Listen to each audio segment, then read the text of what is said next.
Good morning, dear students. Today we are going to start our next part fifth, that is development of resources. हमने ये paragraph जो यहाँ से यहाँ तक हमने स्टडी कर लिया था। तो हम देखते हैं कि क्या क्या प्रॉब्लम्स हैं जो रिसोर्सेज के विकास में हमारे सामने आती हैं। ठीक है, वो कौन कौन सी प्रॉब्लम्स हैं। तो फर्स्ट प्रॉब्लम्स है हमारी depletion of resources for satisfying the greed of few individuals. Greed होता है लालच, डिप्लीशन होता है कमी। ठीक है, यानी कि संसाधनों में कमी होती जा रही है। किस लिए हो रही है वो कमी? कि कुछ इंडिविजुअल है, व्यक्तिगत रूप से जो व्यक्ति हैं उनके लालच की पूर्ति नहीं हो रही।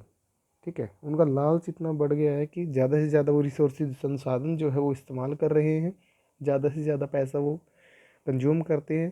तो इसलिए दो कैटेगरी जैसे बनती है, आपने देखी होगी कि कुछ लोग बहुत ज़्यादा अमीर हैं और कुछ लोग ऐसे हैं जिनको दो वक्त का खाना भी नसीब नहीं होता।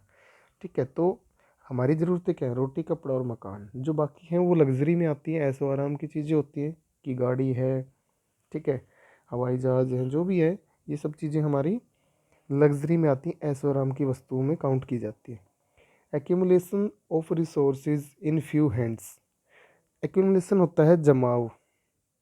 ठीक है, एक्यूमुलेशन होता है जमाव। जमाव का मतलब है कि किसी एक व्यक्ति के या कुछ व्यक्तियों के हाथों में जो है संसाधन बहुत ज़्यादा मात्रा में है।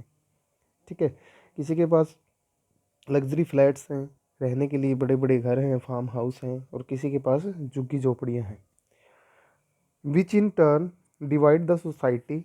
तो इस वजह से क्या है, हमारे समाज को बांट दिया गया है। ठीक है, हमारे समाज को डिवाइड कर दिया गया इनटू टू सेगमेंट्स, दो भाग में। For example haves and have notes. यानी कि हैव्स का मतलब है किसी के पास तो बहुत ज़्यादा है, एंड हैव नोट और किसी के पास बिल्कुल भी नहीं है, और रिच एंड पुअर और अमीर और गरीब। ठीक है, दो भागों में हमारी सोसाइटी को डिवाइड कर दिया इसी सिचुएशन ने। नेक्स्ट है हमारा indiscriminate exploitation of resources has led to global ecological crises such as global warming, ozone layer depletion, environmental pollution and land degradation। तो इनडिस्क्रिमिनेट होता है अंधाधुंध, यानी कि बहुत ज़्यादा मात्रा में बिना देखे बिना सोचे समझे हम क्या कर रहे हैं, रिसोर्सेज का एक्सप्लॉयटेशन मतलब उनका शोषण कर रहे हैं, यूज़ कर रहे हैं। Has led to global ecological crisis, जिससे विभिन्न तरह की जो हमारी पर्यावरण संबंधी जो है कठिनाइयाँ हमारे सामने आती जा रही हैं। For example global warming. Global warming का मतलब क्या है, जो हमारे इन्वायरमेंट का, हमारे पर्यावरण का क्या है, तापमान ज़्यादा मात्रा में बढ़ता जा रहा है, जिसका क्या साइड इफ़ेक्ट होगा, क्या नुकसान होगा कि जो ग्लेशियर्स हैं, यानी कि जैसे कि एवरेस्ट माउंटेन है, उसके ऊपर जो बर्फ़ जमी हुई है वो धीरे धीरे इन्वायरमेंट का टेम्परेचर बढ़ने से वो पिघलना स्टार्ट हो जाएगी। अंटार्कटिका की बर्फ़ है वो पिघलना स्टार्ट हो जाएगी, जिससे क्या होगा कि समुद्र का जो पानी है वो उसका लेवल बढ़ जाएगा, और छोटे छोटे द्वीप जो कि समुद्र के अंदर हैं वो क्या हो जाएंगे, इसमें डूब जाएंगे। Ozone layer depletion. Ozone layer में जैसे कि आपको पता ही है कि कई जगह पे छेद हो गए हैं, उसका कारण क्या है, CFC गैस, क्लोरोफ्लोरोकार्बन, जो कि AC और रेफ्रिजरेशन में इस्तेमाल की जाती है। इन्वायरमेंटल पोल्यूशन और पर्यावरण का प्रदूषण तो आपको पता ही है कि विभिन्न तरह की फैक्ट्रियाँ लगाई जाती हैं, विभिन्न तरह की वेस्टेज जो है वो नदियों में डाले जाते हैं। ठीक है, तो वायु प्रदूषण, लैंड पोल्यूशन, ठीक है, वाटर पोल्यूशन, तो ये सब, या नॉइज़ पोल्यूशन, ये सब पोल्यूशन जो है वो विभिन्न तरह के हमारे लालचों को पूरा करने के कारण ही पैदा हुए हैं। एंड लैंड डिग्रेडेशन, और भूमि का भी, जैसे कि भूमि में नमक की मात्रा जैसे वो हो जाती है, बंजर हो जाती है, विभिन्न तरह का जो पानी है, जो वेस्टेज है वो छोड़ दिया जाता है एक विशेष इलाके में, एरिया में, तो वहाँ की जो भूमि है वो ख़राब हो जाती है। नेक्स्ट इसमें देखना है एक्टिविटी है, ये एक्टिविटी आपको करनी है।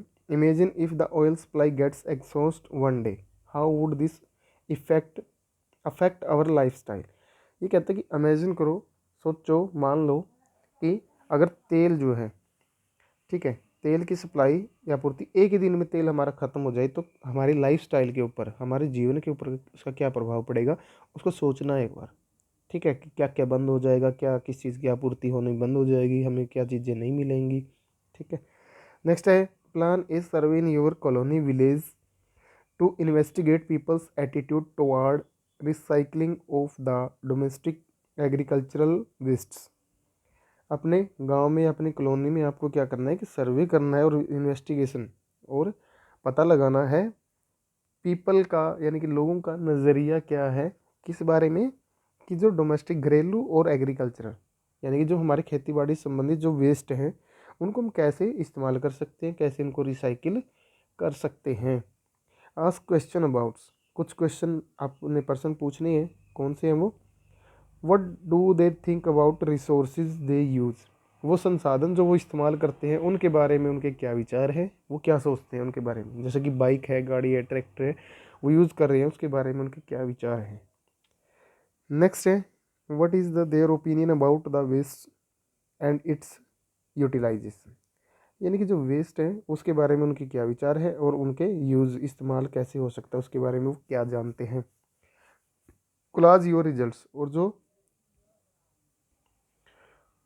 कोलाज योर रिजल्ट्स, और जो अपना रिजल्ट्स है उसको एक सूची बनानी है, एक कोलाज यानी कि एक बुक या फिर कह सकते हो आप उसकी जो भी कटिंग्स हैं जो आप बना के लाओगे, लिख के लाओगे, वो एक बुक में, कॉपी में चिपकानी है। नेक्स्ट पैराग्राफ देखते हैं। An equitable distribution of resources has become essential for a sustained quality of life and global peace. Equitable क्या होता है, उचित रूप से बंटवारा करना। ठीक है, डिस्ट्रीब्यूशन होता है बंटवारा, इक्विटेबल होता है उचित रूप से। तो उचित रूप से जो बंटवारा करना है वो हमारे लिए बिकेम इसेंशियल, बहुत ही ज़्यादा आवश्यक है, for a sustained quality of life, यानी कि ज़िंदगी की जो लाइफ हम जी रहे हैं उसकी जो क्वालिटी है उसको बनाए रखने के लिए, सस्टेन्ड होता है निरंतर वो बनी रहे। ठीक है, उसके लिए ज़रूरी है कि उचित जो है डिस्ट्रीब्यूशन हो किसका, रिसोर्सेज का, एंड ग्लोबल पीस, और विश्व में क्या है, शांति बनी रहे। आपने देखा होगा कि विभिन्न तरह के संसाधन जो होते हैं उनके इस्तेमाल के लिए भी विभिन्न देशों में जो है झगड़े होते रहते हैं, लड़ाइयाँ होती रहती हैं। If the present trend of resource depletion by a few individuals and countries continues, the future of our planet is in danger.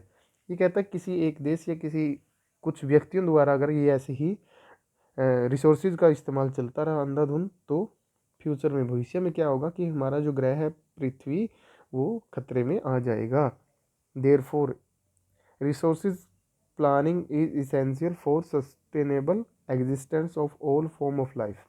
ठीक है, इस प्रकार जो है, या इसलिए क्या है, रिसोर्सेज की जो प्लानिंग करना वो बहुत ही आवश्यक है sustainable existence of all form of life, विभिन्न लेवल की जो भी लाइफ है उसको बचाए रखने के लिए। Sustainable existence is a component of sustainable development.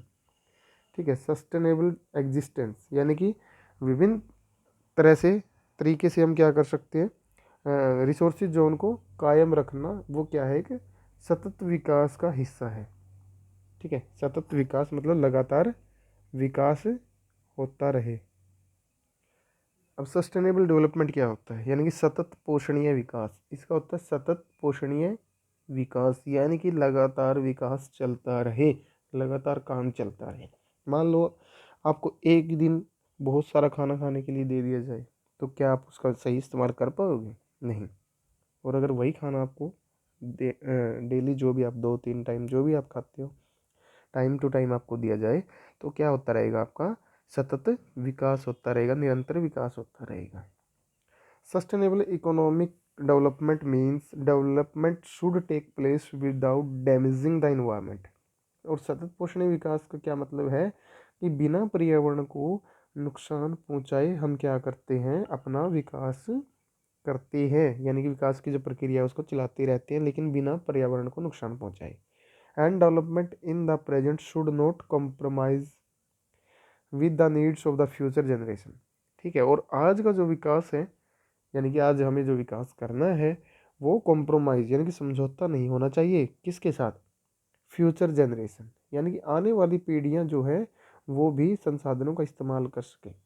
ये नहीं है कि ऑयल जो है हमारे पास लिमिटेड है और हम उसी को 5 या 7-10 सालों में ख़त्म कर दें, तो आने वाली भविष्य की जो हमारी पीढ़ियां हैं वो ऑयल या कोयला वगैरह जो भी है ये संसाधन उनको नहीं देख पाएंगी। ठीक है, तो उनके साथ ये हमें खिलवाड़ या धोखा नहीं करना है, उनको बचा के रखना है। Thank you so much guys.